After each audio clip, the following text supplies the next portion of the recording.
Pag pinag-usapan natin ang Yamashita Treasure Hunting, madami sa Yamashita Treasure ang mga nakabalot sa bato. Ano nga ba ang tunay na itsura ng mga sign, markers ng Yamashita Treasure na rock enclosed treasure? Kaya tutok po kayo, panuorin po ninyo hanggang sa matapos ang bidyong ito. KTH, mayang adlaw. Lahi na po ni karon ng among treasure site nga among gilantaw. Kay dagan kay mga sign diri nga mga treasure marking. Makita ninyo niya, kana siya, mura siya matao tanawa gali. Imong dukdukon ng tumoy ani, mura siya naay tangki sa ilalom sa sulod. Lahi ra kayo sa tanan bato diri nga among gidukdok, tibuok kay tingog tibuok. Pero kini siya nga lingkuranan, kini siya kun imo sa dukdukon, halos sa ilalom. Mura siya tangki sige. Duka. Oh. Lahi ra kayo. Oh, lahi ra kasi ano. Oh. Paminawan niyo mga KTH. Muni among gaplanuan, amo ning gabuak ko ni siya kay lahi ra kanan. Kay po kitang kuan kayo siya. Halo murag tangki siya mga KTH. Kuha na toy. Tukto ka. Pikas.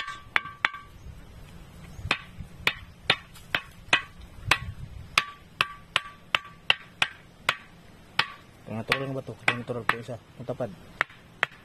Lahat dito. Gandang araw po sa kanilang lahat. Mayong adlaw sa inyong tanan diha sa Bisaya ug Mindanao na imbag na aldaw kada kayo amin. Assalamualaikum warahmatullahi ta'ala wabarakatuh. Luzon, Visayas, Mindanao, tayo na naman po ay magbabalik sa isa naman pong napakagandang topic natin pong pag-uusapan ngayon tungkol po sa Yamashita Treasure Hunting. At ang ating topic na napili ngayon ay tungkol po dito sa mga Yamashita Treasure na nakabalot sa bato or rock enclosed Yamashita Treasure. Ano nga bang tunay na anyo? Ano nga bang tunay na itsura ng mga rock enclosed treasure markers, sign?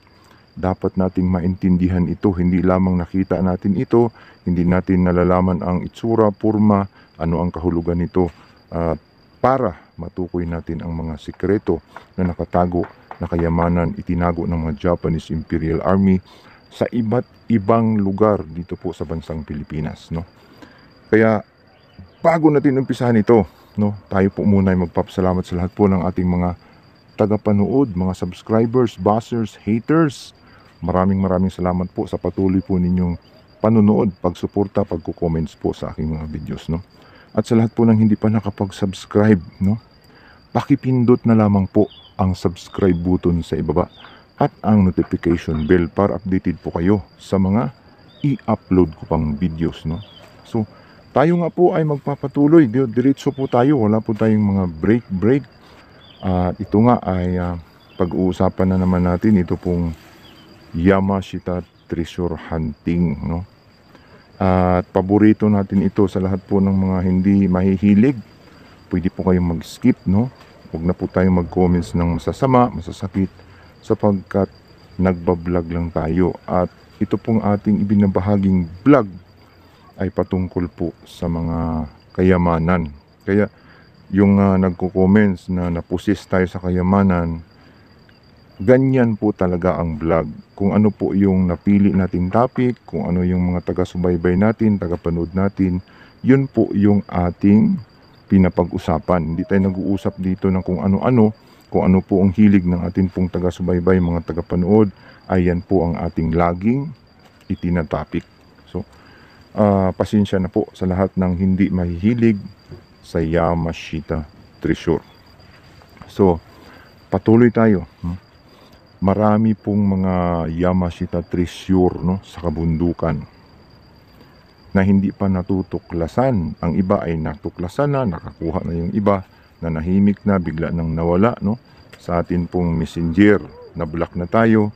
So, maraming mga nakakakuha na, pero mas marami pa ang hindi nadidiskubre, na kung saan ito nga po ay mga nakabalot sa mga bato o rock enclosed Yamashita Treasure.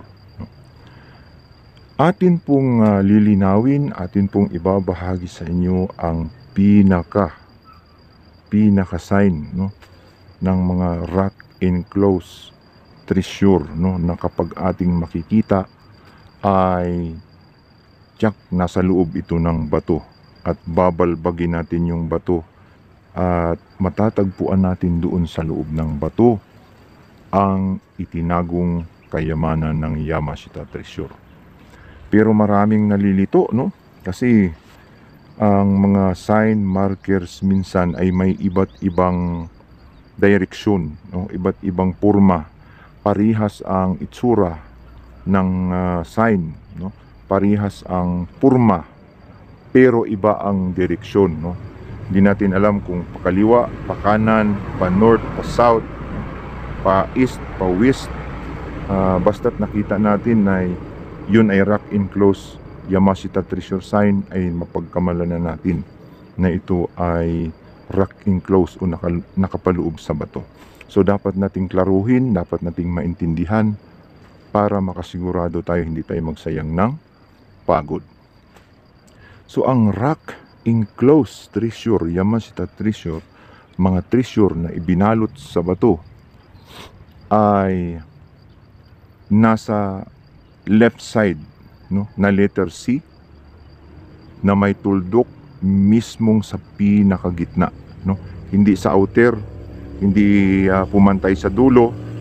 Ito po ay letter C na nasa left side at nakaharap papunta sa right side, no? Letter C talaga siya. Kung paano tayo sumulat ng letter C, yan po ay ang tamang posisyon ng rock enclosed treasure, no? Letter C, no, na may dot sa gitna. Hindi siya pwedeng nakaharap sa south, no? Nakaharap sa north, no? At sa west papuntang south, papuntang north. Kundi letter C talaga siya, no? Kumbaga, example natin, kung galing sa kanluran, nakaharap siya sa silangan, yun ang letter C, no? Kung galing siya sa silangan, nakaharap sa kanluran. Basta yung letter C, kung paano tayo sumulat ng letter C, yun po yung tamang posisyon ng rock enclosed treasure. Iba kasi ang meaning noong letter C, no? Kapag letter C na nakaharap sa left side, no? From right side to the left side na letter C, baliktad. Yan po ay iba ang meaning, no? At yan ay nangangahulugang treasure under, no? Yamashita Treasure na nasa ilalim. Pero hindi pa natin tiyak kung nasaan sa ilalim, kasi ang ibig sabihin nung nasa ilalim, ibinaon sa ilalim lang. Yamashita Treasure under. So hanapin mo pa doon sa ilalim, may mga sign pa doon na napakarami, gagapang-gapang ka pa doon sa loob ng tunnel, no, na sinirado. So hindi ibig sabihin ng rock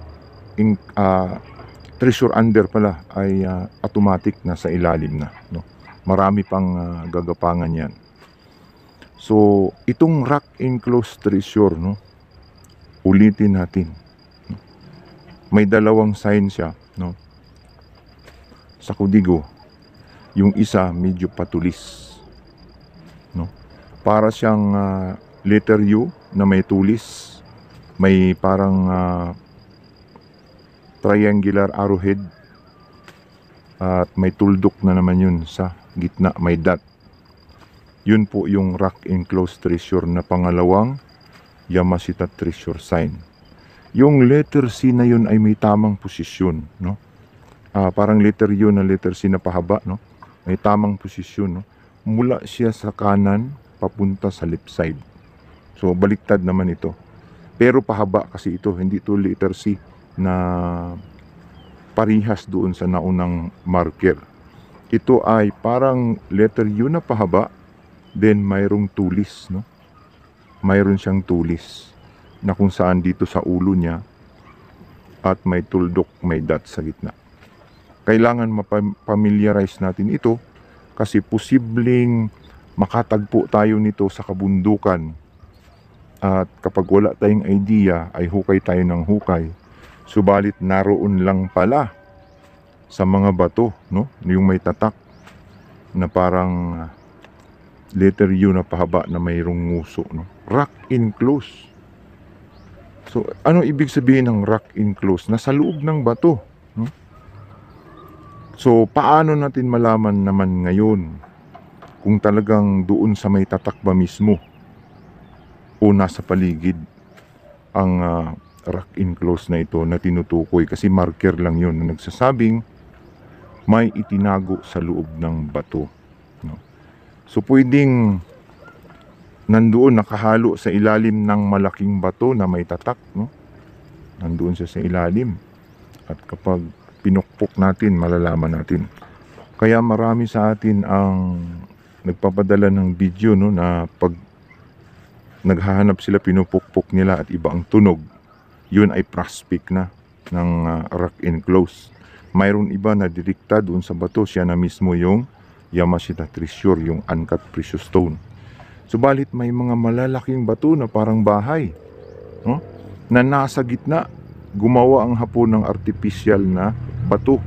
Kasi marunong silang mag-construction o bumuo ng mga batong artificial na yari sa mga iba't ibang uri ng mga limestone, clay. Binubuo nila, pinapatigas nila na parang bato. Tingin natin bato, pero sa gitna pala noon ay mayroong kayamanan, no? Marami nang nakatuklas niyan. Sa Nueva Vizcaya, sa Visayas, sa Mindanao, ay may mga example na mga nakakakuha, nakakatuklas ng mga ganitong klase na nakabalot, nakapaloob sa malalaking bato na Yamashita Treasure. So, para natin maintindihan, no, ay tutuk-tukin natin, no, kung halo, may tunog, umiiko. Kasi pag may space sa loob, ay umiiko yan, no? Maintindihan natin, teka lang, parang kakaiba yung tunog nito, ha. So, prospect na kagad yun. Plus, mayroon pang sign, no? So, kung wala namang sign na kahina-hinala, ay wag na, baka naman may crack lang yun, tutunog din ang kaparehas noon. So, doble, no? Mayroon tayong sign, plus mayroon pang tunog na prospect natin, no? Yun ang mga maso, tuktukin natin. Then, kapag makahina-hinala, basagin natin. Kung wala doon, sa ilalim, sa paligid ng markers, or doon mismo sa markers. Kasi mayroon ding mga nakakakuha na ganyan, no, na doon nakalagay yung letter C na may dot. Yung bato mismo na parang bahay na yun, na nilumutan na, nandoon lang siya sa gitna. May space, no? Diamonds lang ang inilagay. Maliit lang na space, no? Binarinahan lang yung bato. So, pag tinuktok mo, hindi siya nag-iiko. Pero mayroong parte doon na parang binarinahan lang nila o ginawa nila ng parang maliit na butas. Doon nila ipinasok yung mga diamonds. So, hindi na mahalata kasi takpan nila yun. Pag hindi natin alam, ay mangangapa tayo sa kakahukay, sa kakahanap, kasi maraming mga sign, maraming mga markers sa paligid na atin pong matatagpuan na nakakalito, nakakaligaw. Yun pala, nakadikit lang doon sa malaking bato, no? So, ikutin natin yung malaking bato, pupukpukin natin ngayon yan, tapos hahanapin natin yung kakaiba, yung mga tunog, yun, prospect na kagad yun, doon hahanap tayo ng mga diamonds doon. So, paano naman natin malalaman na diamonds ito, gold ito? So, karamihan mga precious stones, no? Kasi bato yun, eh. Although mayroong mga gold na nakapaloob sa bato, pero malalaki yun. Parang mga bahay. Nandun sa gitna, parang may kwarto.